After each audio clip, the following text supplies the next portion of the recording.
Hello friends, welcome to my channel. अगर आप judiciary से रिलेटेड किसी भी एग्ज़ाम की प्रिपरेशन कर रहे हो या कोई भी जुडिशरी से रिलेटेड नॉलेज चाहिए तो सब्सक्राइब माय चैनल। इसके फर्स्ट पार्ट में हमने पढ़ा था कि हम कब कब अपील नहीं कर सकते सीआरपीसी में। चलो एक क्विक रिवीजन ले लेते हैं।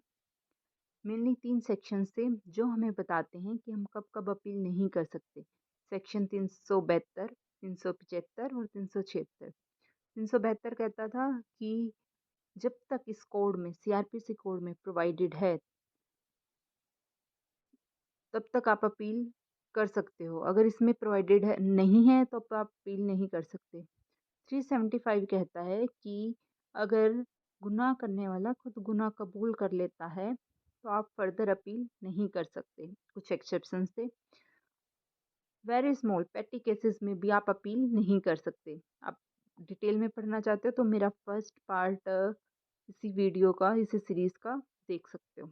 आज हम पढ़ेंगे कि कौन कौन अपील कर सकता है और किस लिए अपील कर सकता है और उससे रिलेटेड सेक्शंस क्या हैं।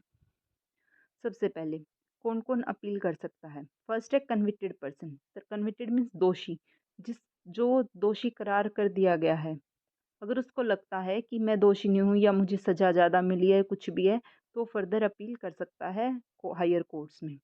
ये पावर देता है सेक्शन 374 सीआरपीसी का। तो फर्स्ट कौन अपील कर सकता है? दोषी, कन्विक्टेड पर्सन। सेकंड कौन अपील कर सकता है? स्टेट या प्रोसिक्यूटर। स्टेट क्यों डायरेक्ट करेगा स्टेट अपील करने के लिए? अगर स्टेट को लगता है कि क्रिमिनल को उसके क्राइम के अकॉर्डिंग सज़ा कम मिली है तो स्टेट डायरेक्ट करेगा प्रोसिक्यूटर को फर्दर अपील करने के लिए हायर कोर्ट्स में। जिस भी स्टेट की पुलिस इन्वेस्टिगेशन कर रही होगी उसी स्टेट की गवर्नमेंट डायरेक्ट करेगी प्रोसिक्यूटर को। अगर इन्वेस्टिगेशन दिल्ली पुलिस के स्पेशल सेल द्वारा की जा रही है तो दिल्ली पुलिस सेंट्रल गवर्नमेंट के अंडर आती है, तो सेंट्रल गवर्नमेंट डायरेक्ट करेगी प्रोसिक्यूटर को अपील करने के लिए further to enhance the sentence. अगर किसी सेंट्रल एक्ट के तहत इन्वेस्टिगेशन हो रही है तो भी सेंट्रल गवर्नमेंट ही डायरेक्ट करेगी प्रोसिक्यूटर को अपील करने के लिए। थर्ड है विक्टिम। पहले विक्टिम ओरिजिनल जो सीआरपीसी था उसमें विक्टिम अपील नहीं कर सकता था, ये इसमें बहुत बड़ी कमी थी। लेकिन 2009 में एक अमेंडमेंट किया गया सेक्शन 372 में कि विक्टिम भी अपील कर सकता है। विक्टिम कौन होगा? अगर किसी ए ने बी के घर पे चोरी कर ली, बी विक्टिम है, ए चोर है, ए को सजा कम मिली, बी को लगता है कि ए को सजा कम मिली, विक्टिम को लगता है, तो विक्टिम फर्दर अपील करेगा कि ए को सजा और ज़्यादा मिलनी चाहिए थी या कंपेंसेशन मेरे को कम मिला और ज़्यादा मिलना चाहिए था। इसमें विक्टिम भी अपील कर सकता है क्रिमिनल की सजा बढ़ाने के लिए। ये अमेंडमेंट किया गया था सेक्शन 372 में। अब नेक्स्ट हम पढ़ेंगे, हमने पढ़ लिया कि कौन कौन अपील कर सकता है, क्यों अपील कर सकता है, मकसद क्या होगा उनका अपील करने का। अब हम पढ़ेंगे कि किस किस पर्पस के लिए अपील की जा सकती है और इनसे related sections. First, convicted. Convicted person क्यों अपील करेगा?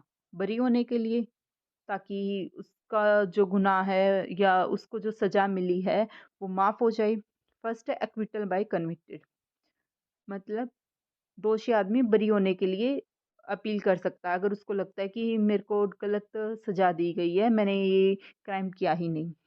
सेकंड है सज़ा को बढ़ाने के लिए। सज़ा को बढ़ाने के लिए कौन करेगा अपील?